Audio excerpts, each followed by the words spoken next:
Hi, welcome to Videos from the Ville. I'm Professor Greenewald, and this class is, of course, Congress and lawmaking. Let's take a look at our next section of material. Let's do Congress and the courts. Now, as we go through the section on Congress and the courts, again, please have your PowerPoints that I've sent to you already with you. You can have printed them off and have them available by your side, or you can have them by your side in a tablet, I suppose. That would be fine. But let's go through this material in Congress and the courts. We have to start out with, of course, the individual who best understood American government, Alexis de Tocqueville. Remember, the author of Democracy in America. It's still the best analysis we have of American political culture, even though it was published in 1835. But we find that in that particular book, he tells us a little bit about Congress and the courts. He says, quote, "Scarcely any political question arrives in the United States that is not resolved, sooner or later, into a judicial one. Scarcely any political question arises in the United States that is not resolved, sooner or later, into a judicial one." How true.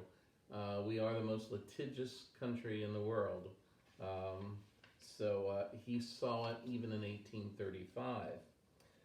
Well, the American judiciary is unique in the world, and it's unique in that it is the most powerful judiciary in a country anywhere in the world. You find that the American judiciary has a greater impact, a greater effect on public policy making than any other judiciary anywhere in the world. And why is that the case? The American judiciary is so powerful and so influential in public policy making due to something called, of course, judicial review. Now, most of you have been in other classes with me when we've covered judicial review, or you've been in Dr. Glenn's classes, and you're very familiar with the concept. Of course, let's just quickly go over it. Judicial review was established in 1803, and it's found in Marbury versus Madison. We find in that Supreme Court decision, written by Chief Justice John Marshall from Richmond, he ends up saying what? He ends up saying, "It is emphatically the province and duty of the judicial department to say what the law is." It is emphatically the province and duty of the judicial department to say what the law is. And that is from the decision. You find that we talk frequently about what the Constitution is, and the answer is always the Constitution is whatever the United States Supreme Court says it is, and that goes back again to judicial review. Now again, judicial review can't be exercised by the Supreme Court sitting in Washington, D.C. in all their splendor, saying we like this law, we don't like that one, we like this law, we don't like that one. There has to be a four-part process. Number one, there has to be a real grievance. It can't be a fabricated grievance to test a law. There has to be a real disagreement. Number two, the grievance has to be litigated, of course. Number three, the litigation must rise up through the appeals system all the way to the U.S. Supreme Court. And number four, the U.S. Supreme Court must consciously decide to invoke judicial review. And that is the process by which judicial review occurs. Now, this may occur at the state level in state Supreme Courts as well. Well, when we look at the federal courts, Article 3 of the Constitution lets Congress fashion the federal judiciary, with the exception of the Supreme Court. Article 3 does guarantee a number of things. Number one, it guarantees lifetime tenure for federal judges. And this lifetime tenure for federal judges, of course, assures independence for the judiciary, and it protects the separation of powers. On the next slide, you see that I have a slide on the structure of the federal court system. And on that particular slide it shows you how the federal court system is constructed, with district level courts. Then we have special courts on tax and trade, for example. Then we have the U.S. Court of Appeals, and then we have the United States Supreme Court. So we have 94 district courts around the United States. We have 13 courts of appeal, and then all of this, of course, leads to the U.S. Supreme Court in Washington. Well, as we look at policy making in the Supreme Court, we find the Supreme Court conducts policy making three ways. It conducts policy making by, number one, the interpretations in its decisions can uphold or they can broaden the legislative powers of Congress. Number two, the Supreme Court can thwart Congress through judicial review. And number three, the Supreme Court can actually act as a policy-making agent, if you will, when either congressional chamber is stymied in making a decision. So again, the courts can conduct policy-making in three ways. And an example of the Supreme Court acting as a policy-making catalyst when either congressional chamber is stymied would be Brown versus the Board of Education, of course, from 1954. Now, Congress, as the next slide shows you, can act either as a referee. It acts as a referee and as an umpire. The Supreme Court acts as the referee between the two nationally elected branches of government. The Supreme Court acts as the referee between the president and the executive branch, and the Congress, the legislative branch. Secondly, the court serves as an umpire, and it serves as an umpire when we're looking at federalism, when we're looking at the relationships between the national government, the federal government, and the state governments. Well, there are some critics, and there is criticism of the roles that the court has taken. We find that many observers believe that the courts have started to legislate from the bench, that they are in fact acting as a, quote, super legislature, unquote. You have Sandra Day O'Connor, of course, the first woman who was appointed and served on the Supreme Court, of course, appointed by Ronald Reagan. Former U.S. Supreme Court Justice Sandra Day O'Connor has argued, quote, that the breadth and the intensity of rage currently being leveled at the judiciary may be unmatched in American history. The ubiquitous activist judges who legislate from the bench have become central villains on today's domestic political landscape.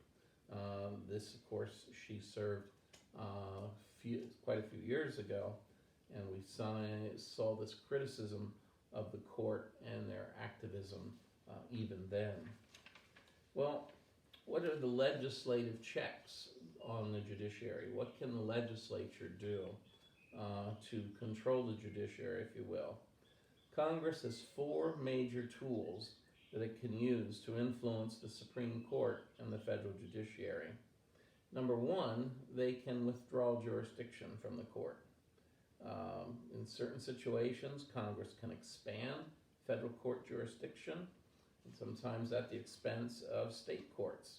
And they can do that if they want to achieve certain policy aims.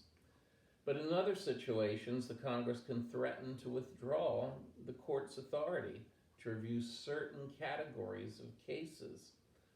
In 2009, you had Tom Clark conducting a study that was published in the American Journal of Political Science. And it shows clearly that the Supreme Court responds to court curbing legislation by striking down fewer laws in subsequent years. So it is meaningful. The second thing that Congress can do to control the Supreme Court, of course, is impeach judges. You find that all national civil officers, including federal judges, are subject to impeachment under Article 2 of the Constitution. In fact, in 1804, Samuel Chase, there's a picture of him on your slide under Congress and the courts, the impeachment of judges. There's a picture of Samuel Chase in the upper right-hand corner of that slide. He was impeached by the U.S. House of Representatives. He was the only United States Supreme Court justice to ever be impeached. And he was acquitted by the U.S. Senate. The U.S. House, during its history, has impeached 15 federal judges, and 8 have been removed by a 2/3 vote of the United States Senate. The third thing that the Congress can do to control the court would be regulating the size of the court, the procedures that the court uses, and the pay of the court. Well, we find that laws reducing the number of Supreme Court justices have generally been driven by what? They've been driven by a desire to punish the president for one thing or another. Laws increasing the number of Supreme Court justices have generally been driven by a desire to change the judicial philosophy of the court. We saw that, of course, with Franklin Delano Roosevelt when the court struck down the New Deal. And we find that FDR then was contemplating expanding the court from 9 judges to 15 judges. And this is the first time that he experienced a backlash throughout the country. The people rose up, the press rose up, and we find that everyone's pretty much opposed this idea, and FDR simply withdrew the idea. And he went back and took another look at the legislation, tinkered with it. It was passed again by the Congress, and this time it withstood the muster of the Supreme Court. We go on and we look at the next slide, if I can find it. The next slide talks about the pay of the court. The court may not decrease the salary of the federal judiciary. That is to protect the court, but it may increase the pay of the federal judiciary. You find that at the present time, federal judicial salaries are still a little bit low to attract the finest lawyers in the country to the federal bench. We have many, many fantastic federal judges, but if the pay were slightly better, you'd have even higher quality individuals seeking the federal bench, positions on the federal bench, and they would be deterred by the compensation level. Fourthly, of course, you have constitutional amendments. You find that Congress can amend the Constitution in an effort to overturn Supreme Court decisions. We find that this has happened 4 times in American history. We have amended the Constitution to overturn a decision of the Supreme Court. Congressmen, however, are reluctant, of course, to amend the Constitution. Well, we go on with Congress and the courts, and we want to take a look at advice and consent for judicial nominees. Article 2, Section 2 of the Constitution gives the president what? It gives the president the power to nominate individuals for membership on the U.S. Supreme Court and for the federal judiciary as a whole. You find that this process has become politicized pretty much in the aftermath of the Vietnam War. You find that all 3 branches of the federal government constantly interact to create our laws. constitutional scholar Louis Fisher observes, and maybe Dr. Glenn has talked about Louis Fisher, but he's been a long-term scholar on the Constitution, and in his work he says, quote, "All three institutions are able to expose weaknesses, hold excesses in check, and generally forge a consensus on constitutional values." So again, Louis Fisher says, quote, "All three institutions are able to expose weaknesses, hold excesses in check, and gradually forge a consensus on constitutional values." And that kind of wraps up the this treatment on Congress and the courts. If we want to go back for a moment to the process of judicial appointments having become politicized, of course, this became very evident during the nomination of Judge Robert Bork. Of course, Robert Bork was probably easily the best judge in the federal judiciary, finest judge perhaps in the United States. Ronald Reagan nominated him for an open seat on the Supreme Court. And we find, of course, he was a originalist. He believed in simply reading the Constitution and obeying the Constitution as it is written, not interpreting it and trying to interpret it in a way that it would be cast in today's society, and thinking that it's an evolving document. And quite frankly, as an originalist, Robert Bork believed that the Declaration of Independence was a preface to the Constitution. The Declaration of Independence does what? It guarantees life, liberty, and the pursuit of happiness. Because it guaranteed life, Judge Bork was a pro-life judge. And as a pro-life judge, we find that Senator Ted Kennedy from Massachusetts didn't want him on the Supreme Court, and having the Supreme Court adding another pro-life vote to the Supreme Court. So the lion of the Senate rose up to oppose Judge Bork, even though he may have been the finest judge in the federal judiciary. And we find that this process became very politicized, and it has been ever since.